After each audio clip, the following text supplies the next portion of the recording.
Good morning. My name's Darrell Widner, coming to you this morning from Hixson First Baptist Church. I want to talk to you today about a subject that I think all of us can really relate to. It's certainly one we all are familiar with, and we'll realize that we need to fight against it, and that's when materialism consumes you. We have to admit it. We enjoy the American life. We have it pretty good here.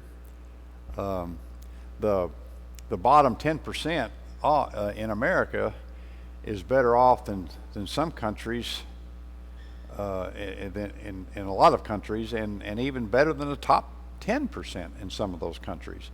Our bottom 10% live better than their top 10% do.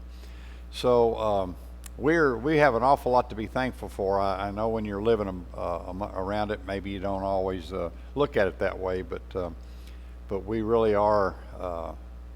We're a lot better off than a lot of folks in this world. When the economy's good and we have money, and it's just natural that we want to spend it.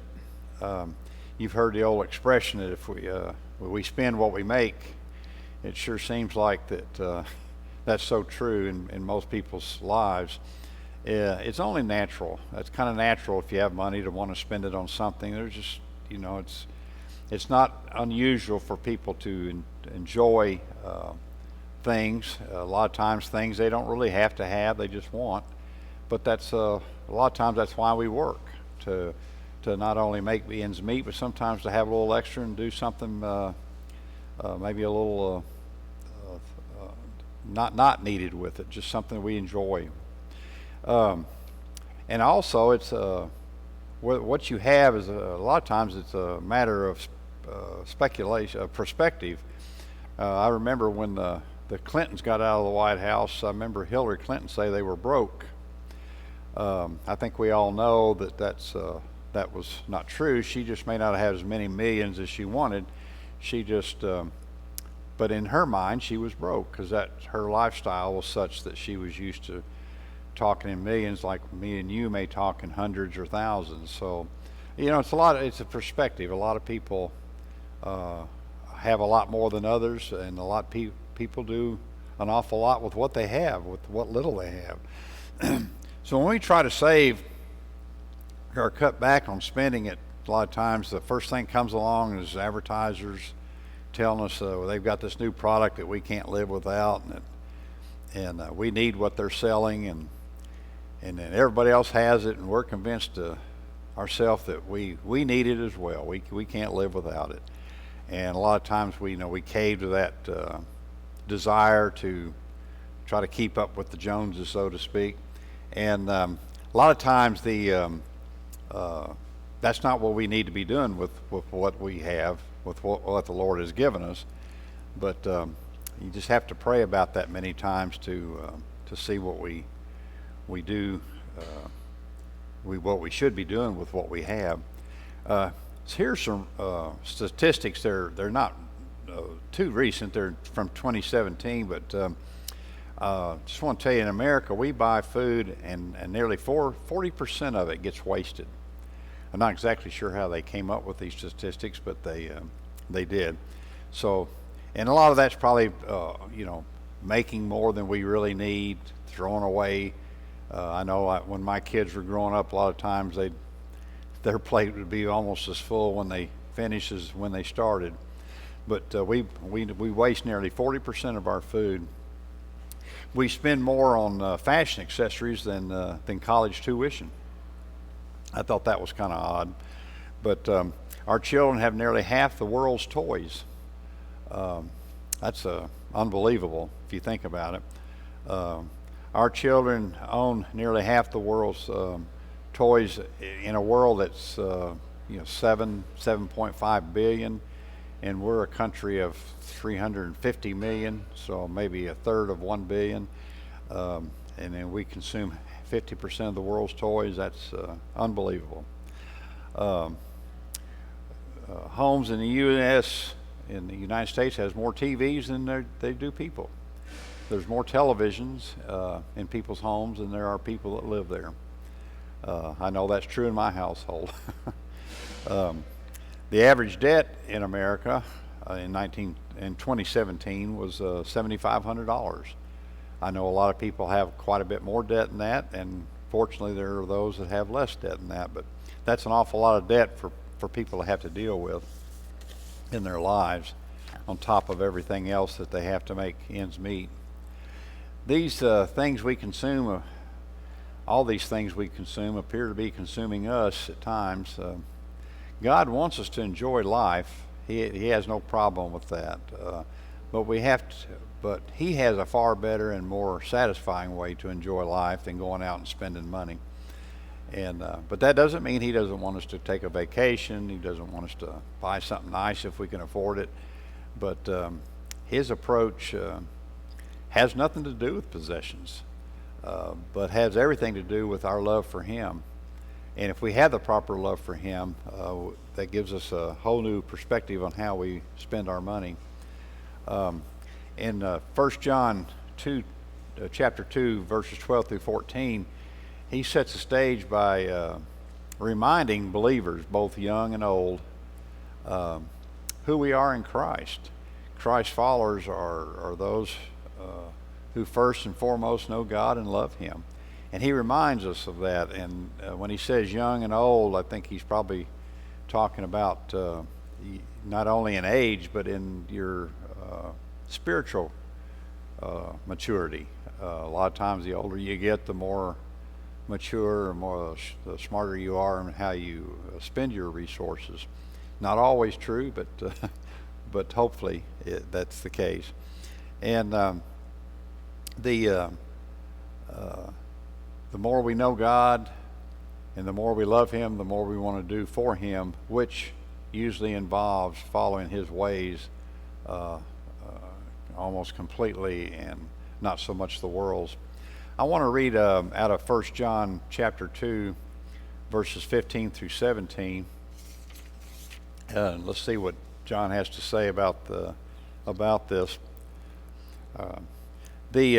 Says, do not love the world or the things of the world. If anyone loves the world, the love of the Father is not in him.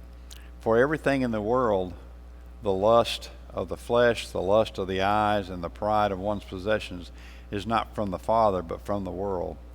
And the world with its lust is passing away, but the one who does the will of God remains forever.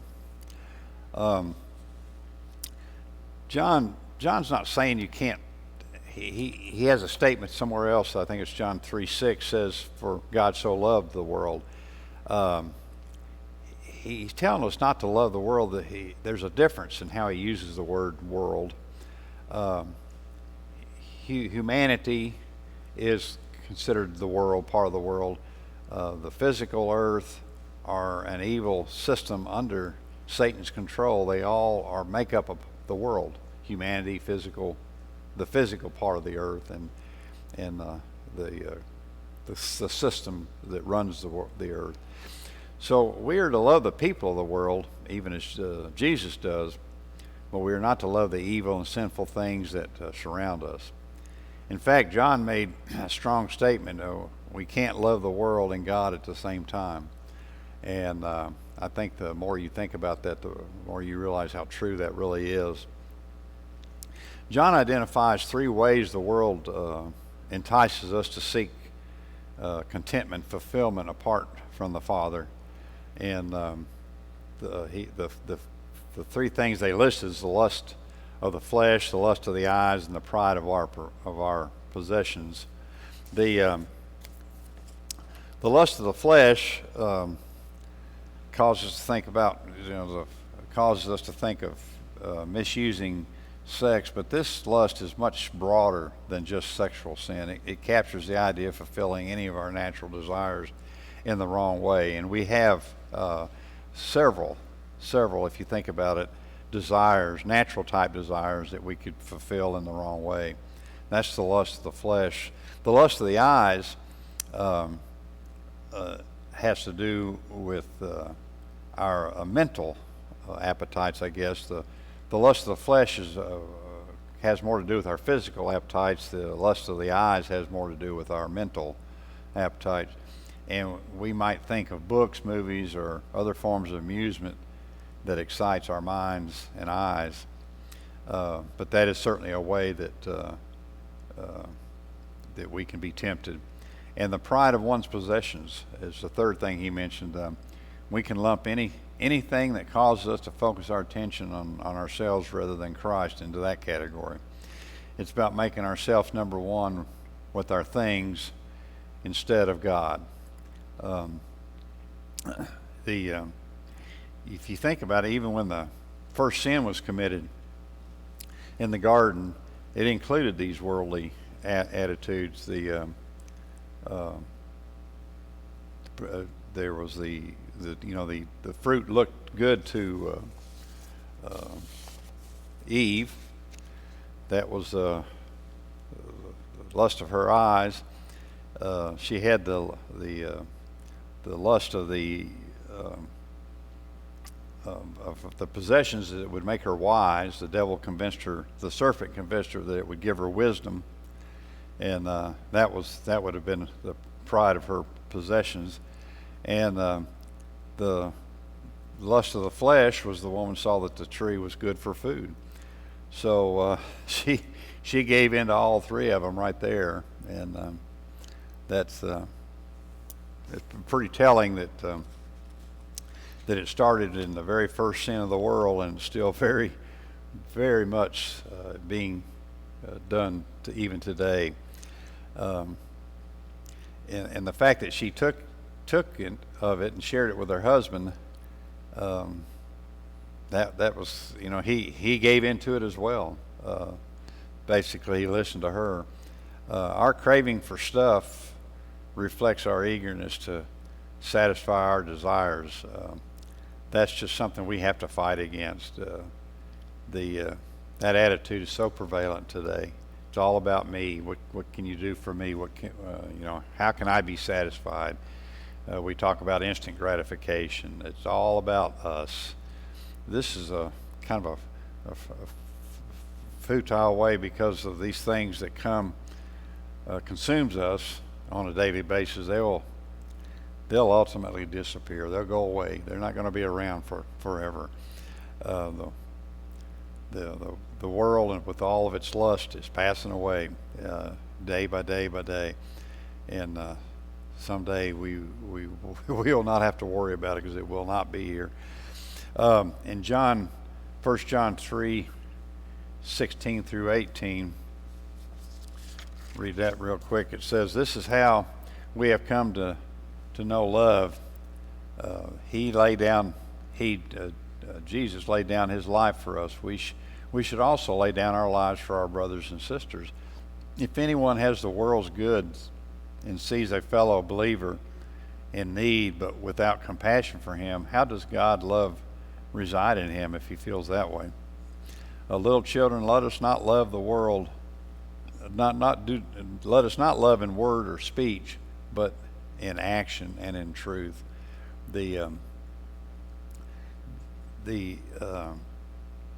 What does love look like? Jesus set a great example for us, giving up all the glories of his throne he had in heaven, and to live with us, and he then laid down his life for us.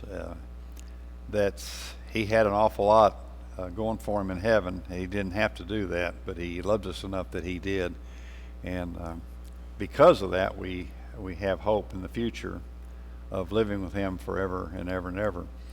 Instead of being consumed with materialism, we could sacrifice our possessions for the sake of others. Not our physical life like Jesus did, but we should consider how much we spend on ourselves compared to what we give to the needs of others and the cause of Christ. There's so much that the cause of Christ can do to help people's lives. You think about the money you give to a church or to other organizations that help people. I think about church camps, Sunday school classes, blessing someone's life by helping them. People get saved, people's lives get changed at events like these, and they wouldn't be possible if we didn't help with our possessions, one way or the other, in allowing these events and things to happen. It's just wouldn't be possible in today's world. It costs money to do this type of stuff. So a lot of times, instead of spending that little extra on us, maybe we ought to give it to a good cause. And you'd have to pray about what that good cause is. The local church is always a good one. There are other good places to help, and it don't always have to be money. A lot of times it could be your time. It could be other possessions maybe you own, like maybe you got a horse. You want to bring a Sunday school class out and let them ride the horse. Just a farm. You want to get them together and let them sit out around a campfire and talk about Jesus. There's just so many ways that you can use your possessions for Christ. John said, "Let us not love the world. Let us not love in word and speech, but in action and truth." It's easy to talk about our commitment to Christ and our willingness to sacrifice for Him, but John stresses that it is our actions that truly communicate our love. You can talk about it, but if you're not doing it, people see that. You know it, God knows it, and generally the people around you know it, because talk and words is not the same as actions and deeds. And it's so easy to say something and then not follow through with it. If you let materialism and your possessions take over, we can forsake our jobs, our families, church, even God, if we don't guard against a love for the world. How many people have you known are just overwhelmed by their possessions? They got to have more, bigger, better, newer. Got to have the latest of everything. Sometimes they can afford it, but many times they're forsaking other things in their lives for that. We experience a greater joy when we love God completely. That's where the true joy comes from. When His love consumes us, we become a conduit or a vessel by which we can pass on His love. Then our possessions become another way for us to show Christ's love. But you have to have that true joy that only comes from God. And the only way you can really enjoy that and know that is to love God completely, and your life has to be totally devoted to Him. Over the years, I've noticed that many times the poorer people that I've known that have few possessions seem to have a closer walk with God. I don't know if that certainly doesn't always have to be the case, but in my life I have noticed that loving Him is their possession. That is what they crave. They crave His Word. They crave loving Him, and they don't have a lot of possessions to distract them. So therefore, they have their priorities in the right place. His love is the only thing we need to get through this world. He will take care of us. And I pray that you can put your godly possessions and worldly possessions in the proper phase of as God sees it, because there's a place for both, and you need to pray and ask God to help you with putting them where they belong. He doesn't say that you can't have nice things. You just have to think about how many nice things do you need compared to what you could be doing for God's kingdom. This is just something each person has to deal with personally, and it's between them and their God. And I pray that you seek His will in this, and the joy that He'll give you from it is, the Bible says it's a peace that passes understanding. So I truly believe that. I've enjoyed this discussion with you, and goodbye, and God bless you.